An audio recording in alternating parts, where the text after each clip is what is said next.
Hakodesh. We're up to letter number 13, the 13th letter, Yud Gimel. Again, most of the letters that we're going to talk about are dealing with Tzedoka, but the truth is that's just the topic. Officially, all the letters are dealing with very deep pathways in serving Hashem, central themes of being a chassid, the identity of a Jew, our relationship to Hashem, and this is no different. The letter here was written about 1792, 1793. The original letter was a lot longer, or a bit longer, and it dealt with also the closing paragraphs, actually making the close on the ask for the donations for Israel, as noted. 92. And the letter here originally had an ending where he actually went and said to please participate and give the money, etc. But here, when his sons put this into the Tanya after his passing, they were focused mainly on the content that dealt with the lessons about serving Hashem. Of course, it's about Tzedaka, but also the general wider theme, and therefore they focused more on the central part of the letter. Okay, so what's this letter talking about? Good morning. Good morning. The letter is discussing a verse in Tehillim. Welcome. This verse in Tehillim we're discussing the two general paths of a soul. Just to take a step back and give some background information to this letter 13 in the Iggeres Hakodesh. The Alter Rebbe is addressing a very fascinating idea. We just talked about Parshas Bereishis, Parshas Noach, we're in this week. Hashem created the world with one person, Nivra Adam Yechidi. Hashem created all the species in the world with partners, male and a female, whether it was a horse, a cow, whatever it was, had one of each. When it came to the human being, Hashem made one. And there's a lot of reasons brought down to understand why Hashem made just one. But what's interesting is, every single person, including his wife, even his wife, comes from Adam. Adam is the original person that everybody came from him. At the same exact time, we find something incredible. That every single person is different.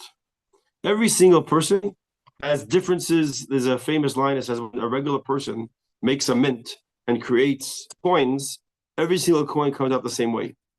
At the same exact time, but Hashem makes all the people from the same press, and every single person looks different. You see a person, you can recognize each person, even though occasionally you find someone in the world looks like you. That's another cute thing. But every single person is unique in the looks. But not just no looks, in the personality, in their character.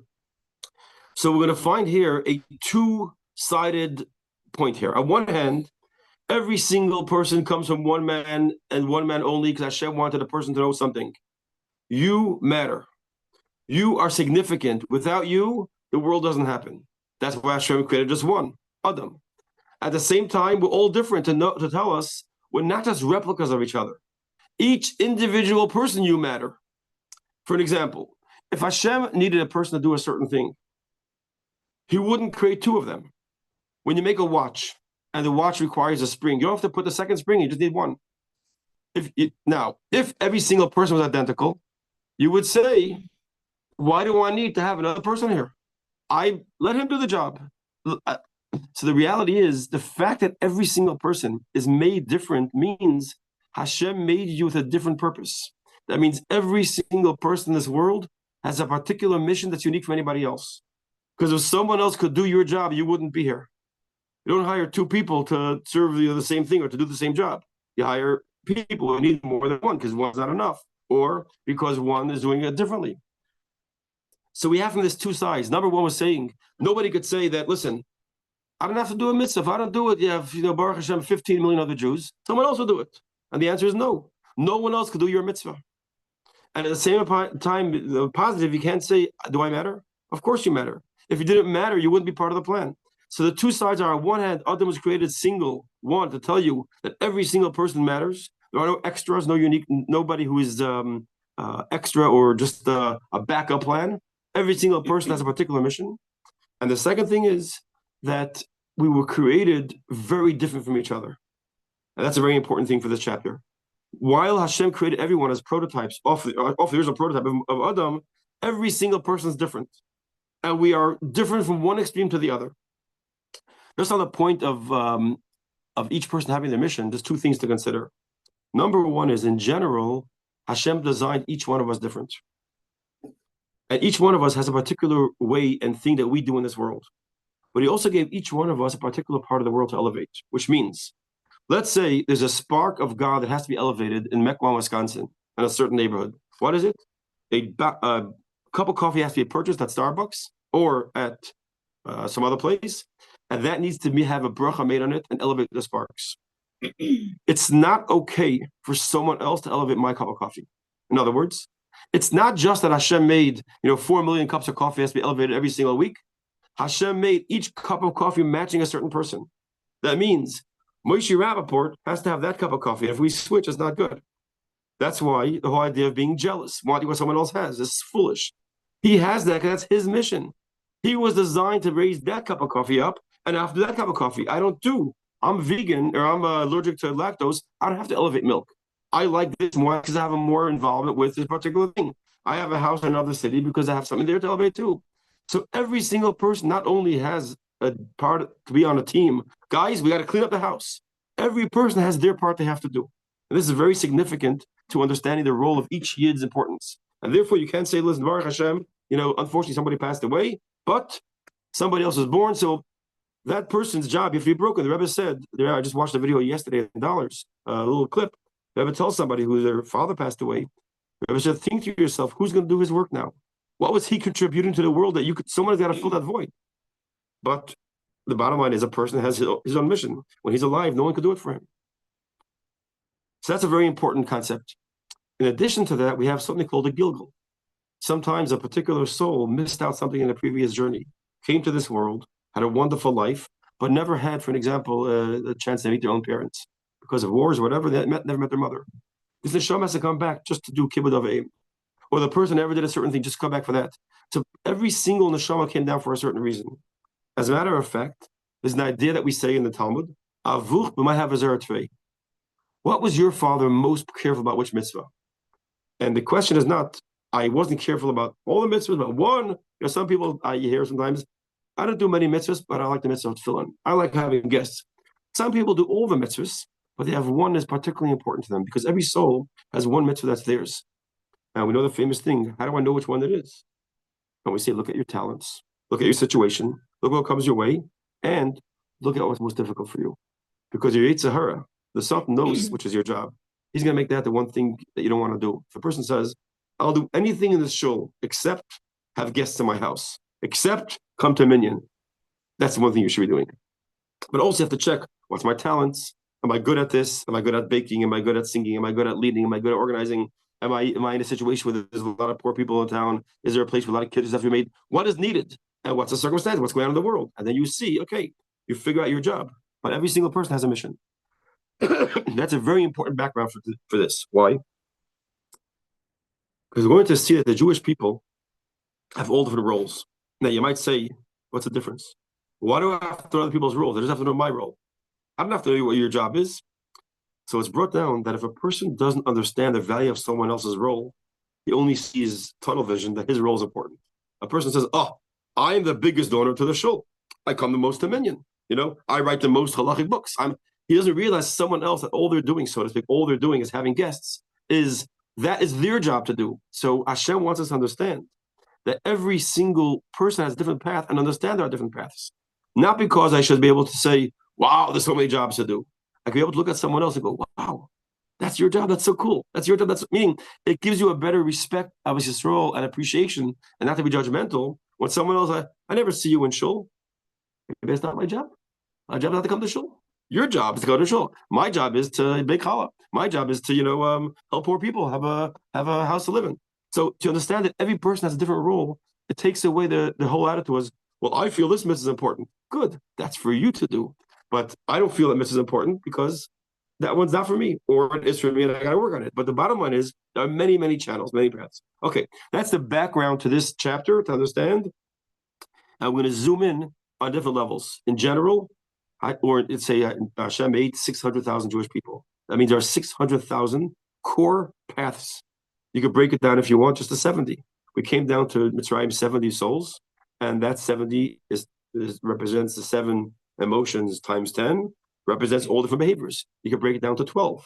That all the Jewish people are 12 tribes. You can break it down into 3. There's a Kayin Levi in Israel. In this chapter, we're going to break it down to 2. The Alter Rebbe is going to divide all the Jewish people into 2 paths, this way or this way. 2 completely different paths to serve Hashem. And what does it depend on? You. What type of soul you have. And this determines what you're, and we're going to see. Unlike we had in the past, you see, in the past we spoke about a tzaddik, a Beinoni, and a Rasha. Excuse me. A Rasha, okay, a Beinoni and a tzaddik are 2 completely different types of people, with one is much greater than the other. A tzaddik is a very, very high level. A Beinoni is a regular level. We're not saying whose job is more important or more critical or more difficult, but they're 2 different levels of a service, a higher level and lower level. That's called higher and lower in Chassidus. Lamaila, lamata. These things he's talking about are not higher or lower, it's right and left. They're equally important. It's not like one, the guy who does this, let's say for an example, just a case here, a guy who sits and studies Torah and a person supports them. These are two levels of Yisachar and Zevulun. Each one's on the same level, and one does this, one does that, but they're on the same level. Of course, Yisachar has to also do some tzedakah. The Zevulun has to also study Torah. But in general, they're the same journeys. The only difference is what I do. Am I the guy who steers, the flight and I drive the plane, or I sit in the back and I do something else? Meaning, what's your job on this boat? What's your job on this journey? That's what we're talking about here. 2 equally important, but very different jobs. And it's very also important for this chapter. Okay, let's start the chapter. And we're going to say this, Hashem should bless Israel. Since our last class, a lot happened in Israel, a lot happened around the world. Particularly 20 of the last living hostages came home. Hashem should heal them and their families. Hashem should bring home the rest of the missing Jews that were murdered so they could have closure and proper burial, and the souls could have peace. And Hashem should bring strength like we never saw before to the Jews, which will bring unprecedented peace. Okay. Top of page, Kuf Yotes or 237. The pasuk there, it's chapter 31 of Tehillim. So it's a long chapter. Towards the end of the chapter, it says, "Morav tuvcha asher tzafanta l'reyacha."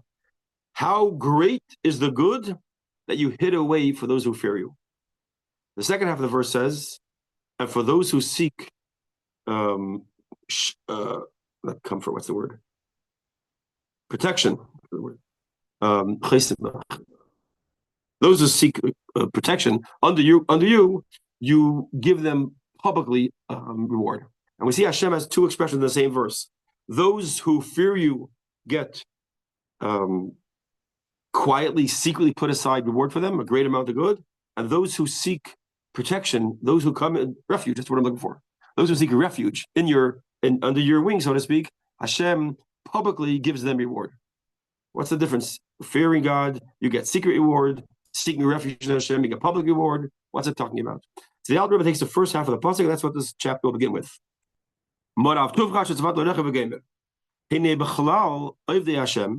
Says the Alter Rebbe, in the general path of serving Hashem, I mean, not talking about someone who's not serving Hashem. Someone who serves Hashem, there's 2 paths. There are 2 levels or 2 ways, and different types of steps, different ways that is done. And this change does not come because a person, so to speak, either is not good enough or he has some story in his life. It has to do with the source of your soul. Going back to meaning it's not a righteous thing. It's based on your neshama. Every neshama has a different job. There are neshamas that are made and designed to do this. There are neshamas to do that. It's based on the source of your neshama, lamaila. That's from above. The way it starts off, meaning it's something which is intrinsic, ingrained in your style neshama. What neshama were you given? Were you given a worker neshama? Were you given a davener neshama? The b'chinas yamin usmail, from right or left, and he uses specifically right or left to tell you. I'm not talking about up and down. We're talking about it's all the same. It's all the same level of holiness, but it's different paths to serving Hashem. Like you said, he's going to break it down primarily into 2. We could in life break it into 100. We'll break it into 2. The Hainu shebechinas smail himidus hatzimtzum v'hester Hashem. Very interesting. We're used to in general when you hear the word tzimtzum or hester. Tzimtzum means contraction. Hester means concealment. We're used to those meaning to Hashem as being hidden. Here, let's take away the general. Even though that itself is a misnomer, what it really means tzimtzum is not a Hashem's hidden. It means we're talking about a level that can't be perceived. If you don't understand what Einstein's talking about, it's not because stuff is missing. It's because it's above your head. If you understand what Einstein's talking about, it means stuff is being hidden. If you understand Einstein, you are not anywhere close to this brilliance. What do you mean? That's not what he's saying. That's the proof. You have no idea.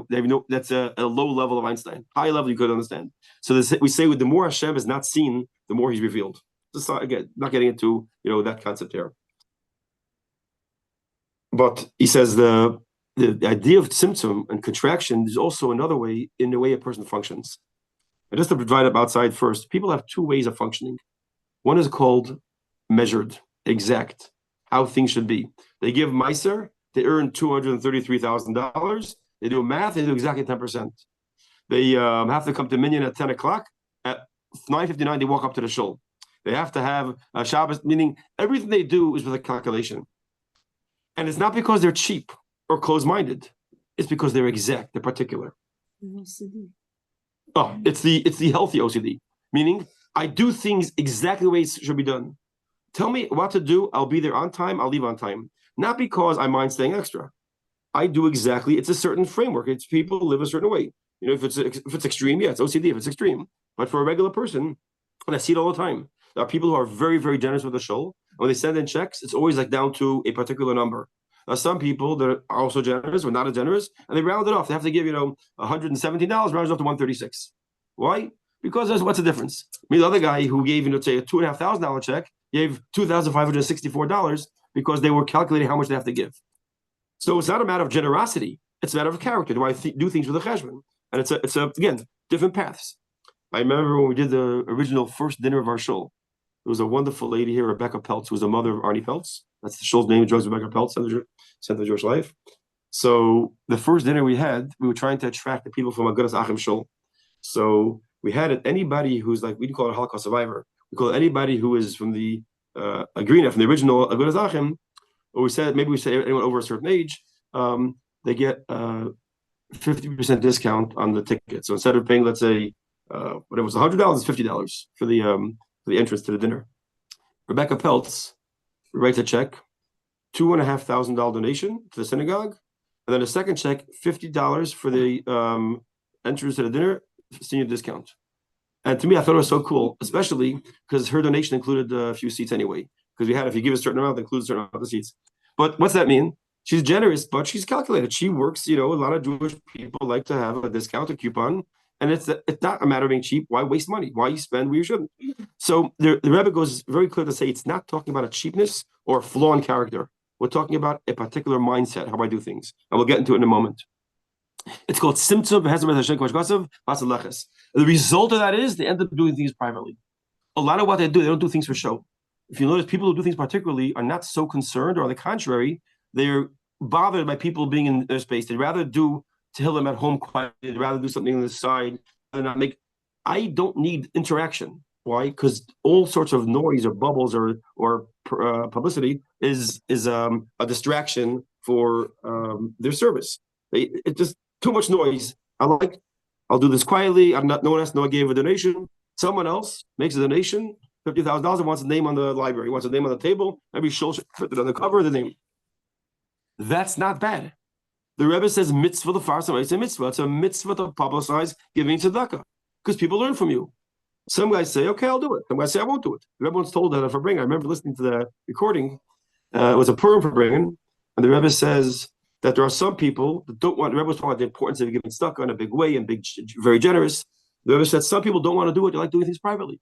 The Rebbe said, have a simple solution for you. Make 2 donations. Make one publicly for any amount and make a bigger donation quietly. No one will know. So you can cover both things. You give a donation for $10,000 out loud, and everyone sees your name on the building. Then you give $100,000 in quiet. So you cover both ends. Meaning there are different persons. I mean, if that's really the bother. But the problem is, or the point is, that there are different people. Everyone's different. There are some people do things in a very broad way. Some people do things in a narrow way. Some are exact and some are not. And that is a very significant area of how we serve Hashem. And let's see it inside. So from this midah of din comes along the following. Let's see 3 psukim he's going to bring here. Instead of a verse, you should go quietly in doing mitzvahs. And by the way, we'll see 3 verses. Interesting. The Alter Rebbe brings 1 verse about mitzvahs, 1 verse about davening, and 1 verse about learning. So you have Torah, Tefillah, and mitzvahs, usually tzedakah. So he says, Hatzaleches means to do things quietly. And by the way, if you remember from the Hayom Yom just a few weeks ago, Rabbi Zusha of Anapoli, he said that there are 5 paths in tshuva, and taking the 5 letters of tshuva, Tuf is this, Shin, every letter is another path. The Hey was Hatzaleches. Do things without publicity. Now, by the way, it's a fascinating idea. I was looking at Steinsaltz in his Sefer, he writes, it's very interesting. He says Chabad, in general, did things without, we do today a lot of things publicity. We do things a lot of publicity, even though ideally Chabad was always a very intellectually motivated, not emotional, not to be too overly bubbly, but to do things always historically, quietly. But in the last generation, Chabad became very, putting tefillin out there and doing things, we became very out there. The Kotz Chassidim were very, very much into not only not doing things publicly, but to pretending. See, the Chabad style was, back in the day, not to show any great qualities. Mendel Fotafas, he was a holy chassid. He acted like a regular guy. He wore casquette. He didn't walk around with a strimo. There was a certain simplicity. The Kotz went to the other extreme. They actually walked around doing things that were like making them look embarrassed. They walked with their, the pants partially untucked on purpose. They looked like a slump. They would ask. They walk into the store and ask in the bakery, where do you guys sell the, I don't know, the mechanical stuff. They would always mix up things and look foolish just so they shouldn't be seen. It was called the Aveda of talk. They called it. People who specifically wanted to make themselves a little bit embarrassed, make themselves a little bit ashamed. Why? People not only shouldn't respect them, like, look at this guy. He should be, this guy's is a goofball. But the problem is, Scheidels points out, sometimes the people who do this get so caught up with trying to hide their holiness that it becomes a whole game for itself.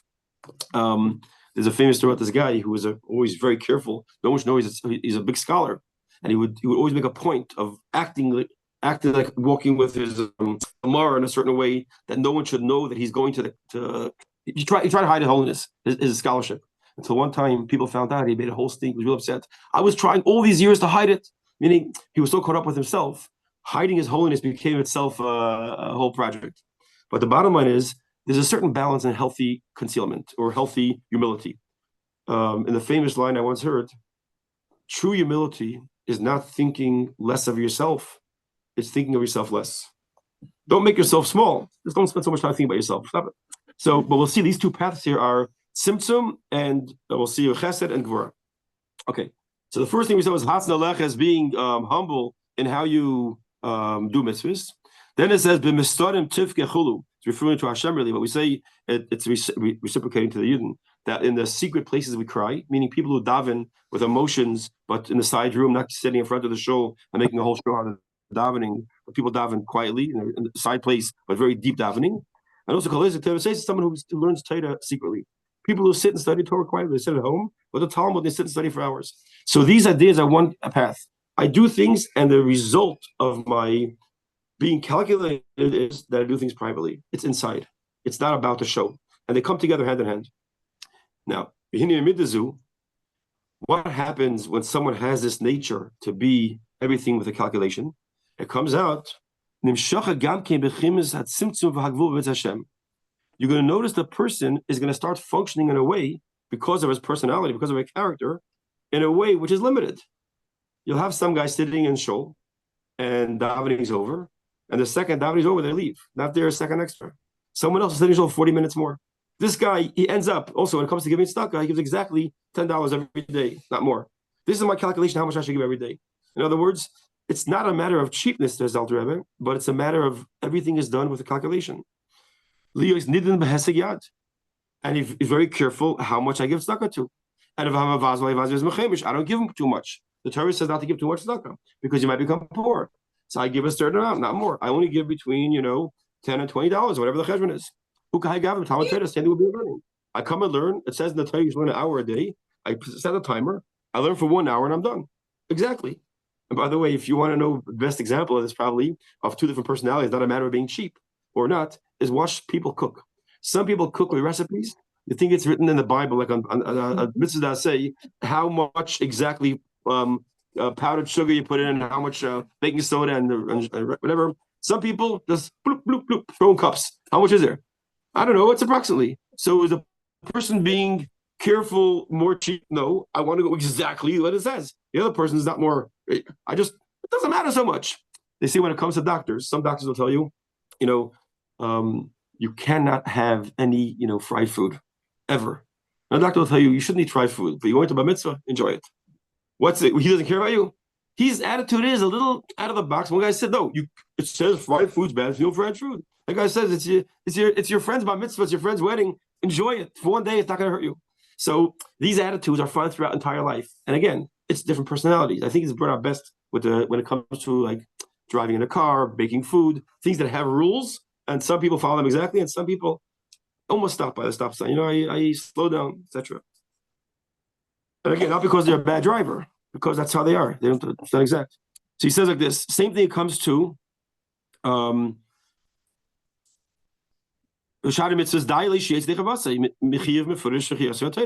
person says it's enough to do exactly what it says in the Torah. Torah says do this, I do this. I don't have to do extra or different. Why should I change the Torah's recipe? Torah gave me a design. The Torah says set time an hour a day. I said an hour a day. It's hours up I go. What's the game? Another guy says say 5 more minutes. What's the difference? Again, it's personal. And the point Alter is making here is a very important point. These are 2 different personality traits, and we can divide all the Jews up into 2 different personalities. Clearly, Tamar and Fran have a difference of how they cook. I'm not saying anything. All right.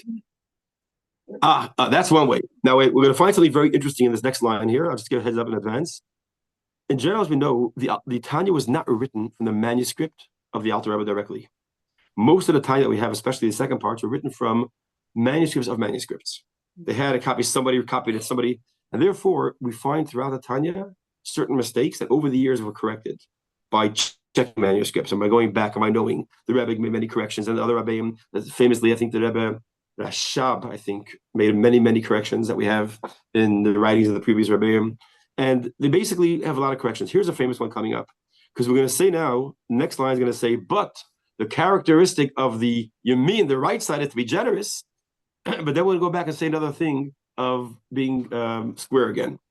So the Rebbe points out that it's actually probably probably a mistake that they put but on the side of Yamin, side of generous. It was written in the wrong place. It was written in the line early. So we'll see it in here. So I'll read it inside. But the other character, says the Alter Rebbe, he made this a chesed vehispashtus avodas Hashem. It's chesed. It's like the difference again between a father and a mother taking care of the kids. The mother makes sure the kids has a protein, a carb, and a vegetable at supper. The father gives them a bowl of cereal for supper. What's the difference? They both care about the kid. One wants the kid to be happy right now, doesn't care about the details. The kid has to be healthy.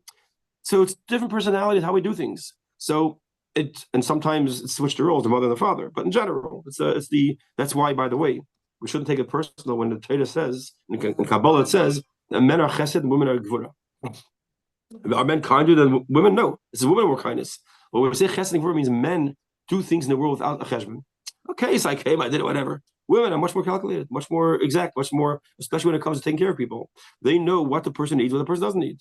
So Yamin and Samuel, chesed and gvura are not good and bad. We used to. You see, ideally, and again, this is another thing Steinsaltz says in his explanations, we assume that a person should be chesed when it comes to mitzvahs and gevurah when it comes to averis. Meaning, when it comes to mitzvahs, open hand. When it comes to averis, be very careful and check your list twice. So he explains a very interesting idea. He says these are character traits. If a person has a character of being open, that's how he lives his life. Doesn't matter what it is. If a person has a character of being measured and exact, that's how he lives his life. Meaning, it's not because you can say, you know what, be this person here, this person here. Yes, you should refrain from doing sins and focus on doing mitzvahs. But your personality is what we're talking about here. We're not talking about what you should do in a certain detail. Your personality is going to be, if you're an open person, your attitude is going to be when it comes to sins, you'll also be super careful not to do the sin above and beyond. You might say, you know what, I don't even want in my house anything that's, I only have, this level of kashrus. That's good too. I don't care. I have one I raised up a standard, no questions asked. A person could be also, without calculation, very, very religious, very observant. I come to shul, an hour early just because I'd rather be I don't have to come on time. I like to come, earlier, much earlier. What's the cheshbon? Doesn't matter. I like to come earlier. It's again, being exact and not exact, not a question of more or less. It's a question of personalities. So he says here, it's a very open way very extended. It's very broad. No contractions and concealment, meaning no calculations. And now this next line doesn't make sense here, technically. Oh, sorry, not next line. Sorry, one more line. But and it's like it says, I will go in. Means it was said by David HaMelech. David HaMelech says, when I go in the street, I go in the center. See, a lot of people, they walk, when I went to Hebron, very interesting. I spent time in Hebron, quite a few trips. Everyone does that. It's our favorite city to visit, one of them. So I was walking with Morty Hellinger, who's the Chabad Shliach there. He said, you walk in the streets of Hebron, especially when you have other nationalities coming towards you, never walk to the side. We are Hebron, we are the Yidden. You walk down the center of the road, like you own the road, and let them walk to the side. And the idea is, a regular person walks on the side. You're going to the side, you walk here, walking here on the side. The Alter Rebbe says, I walk on the center of the road. So the idea is that when a person who's abroad, he doesn't worry exactly. I just walk in the center, meaning I own the road. I go with an attitude not to worry exactly where to be. He says, and now here's the passage that doesn't fit in here. It says, it says a person who teaches a class, we're talking about the time of the sages, the Talmud. I think Rabbi Moshe told one of his students, when you're giving a class, put the fear of God in your students before you start. So like what it means, come in, like there are certain Rosh Yeshivas in the world, you can say the names or not, the students were afraid of them. Not because they would get, God forbid, hit or pushed or yelled at, they'd be yelled at, but because the teacher had an awe about him. The fear of God was when he came into the room. He says, put that into the meaning, make sure they follow the rules properly. And that seems to here fit into the last the category, those who are din. That's why it says in the parentheses here in small letters, it says tzarich iyun. It requires investigation. It seems these words of Zreik Mara B'Tamidim should have been in the previous section. V'gam bli tzimtzum ugvul klal. Going back now to the person who is giving stuff in a broad way. That person does it with no calculations. There's another person who serves Hashem and he doesn't make calculations. He doesn't ask how much I have to give tzedakah. He doesn't ask you what's needed to be done. He just does it with an open hand. And the Alter Rebbe is telling us this is another path based on your soul. He doesn't come to stop or to be exact in his generosity. Whether he's giving tzedakah, he doesn't look how much he's giving. He just takes out some bills from his pocket. Whether he's studying Torah, he sits down to learn, doesn't check the clock. It's not enough for him to do what I have to. Whatever. And again, some personalities people find very annoying. And it's amazing how each one could find the other one very annoying. The person is very exact to find somebody. And it's, by the way, how our kitchens look, how our houses are, how we keep our cars, how much we fill our tank with gas. Some people get to half a tank, whoop, they fill it up again. Some people go, whatever, I'll fill it up at some point. It's, again, these are ways that we live, two different ways, and people think they're going to change people. That's so simply. So the Alter Rebbe wants to tell us that when you see another Yid, how this behavior, you should just know that this is something which is their soul makeup and not something which is like they're choosing to do. That's something you can work on. Now, the next section, we're not going to do it today. I'm just going to give an introduction to it. The next section is a fascinating truth of Yiddishkeit. And this is where it gets really beautiful, the topic of this chapter, of this letter. The Alter Rebbe says every person needs both. You see, the question you ask is what's better? And the answer is every person needs both. So in general, there are two general classes of people. The people that are calculated and the people that don't look at their watch. People who are very, very measured and people who don't look at the measurements. But within that itself, every person has to know you got to have both. So in other words, and this is a theme I just want to finish off the discussion with because it's so critical to what goes on in the world today. The reality is every single behavior has a time and a place. I once watched a Sikh of the Rebbe on video on the screen here. The Rebbe is explaining the idea that there's a time for everything. The Rebbe said there's a time to be an atheist. He doesn't use the word atheist. He uses another word in Yiddish, I forget what it was. But there's a time to be an atheist. When should you be an atheist? An atheist says there's no God. A person comes to your door, knocks on your door, says, I need help, I need money, I have no food to eat. Don't tell him pray to God. Don't tell him God would help. There's no God, it's just you. Go into your pocket and take out money, help the guy out. In other words, right now, don't say, Hashem, it's my shirt, Hashem will help. It's all. No. You go and fix the situation. There's no God in the picture here. In other words, it's not a time to focus on what Hashem will do. It's time to focus on what you will do. In other words, at every time, and look at the Israeli soldiers, look at the people in Israel, look at ourselves. There was a time we had at the same exact time, a time to celebrate the coming home of the hostages. The immense joy. I had to watch many of these videos over and over to make up for some of the things that's over and over from what happened October 7th. To watch the joy, it was almost, you would think it was something sad happening. The crying and the crying. It was the deepest soul expression of we coming together that happened. And therefore, as fellow Jews, we rejoice for them. Closure, wholeness. At the same exact time, the price that we're paying for this and the cost that this God's could have and the problems involved in the process is so painful to see people that murder Jews gladly and gleefully going free and celebrating. It's so, and the danger it causes. So should you be happy or should you be sad? You have to be both. Right now, at the time when they came out, you celebrate the joy. Thank Hashem for the miracle. It's a miracle they came out. If someone would have told any of us in this room a month ago that by Simchas Torah every hostage will be free, without exception, coming out all in a day's time, it's not possible. They came out, they're free, and many of the other ones are being released. It's unbelievable miracles. It's not even logical that Hamas is agreeing to this. I know you can make all the calculations. At the same exact time, it is such a serious, complicated, dangerous time that needs extra prayer and extra vigilance, not to be foolish. So in life, we have all different opportunities. You have an opportunity to say yes, an opportunity to say no. Sometimes you're disciplining a child, you in a class. Sometimes the right thing is to be very kind and say, yes, you can have a second piece of chicken, or you can have you can go out for recess for 10 more minutes. And sometimes you have to say, no, you cannot stick the fork into the outlet. You 1 second, where's your kindness? The kid's crying, you want to put the fork in the outlet. I'm sorry, I'm a mean person. So there's a time to say no, and unequivocally no. Where's your compromise? I saw a terrible cartoon of the President of the United States. It's an old one. They redid it now for Biden a while ago. It's an old one with the head of the Hamas, the head of Israel. One guy says, I want to kill all the Jews. And the other guy says, we don't want to die. And the president says, can't you guys just meet in the middle? Can't you just compromise and meet somewhere in the middle? But the approaches, there are certain things, it's not negotiable. And that's what's required. And this is a chachma of being a person that has a mashpia, having someone that guides you. Because if you don't have someone telling you what to do, a lot of times we don't know. What's the response now? Should I be cheap? Should I come exact? Should I go extra? And the answer is you have to have someone outside tell you. Because a lot of times you don't know. Anyway, we'll finish here. This is the end of the opening of chapter 13. It's a very beautiful letter. But again, the point is to be able to see other people's quirkinesses and behaviors and realize that's the one they have. I have the other one. I have the other quirk in nature.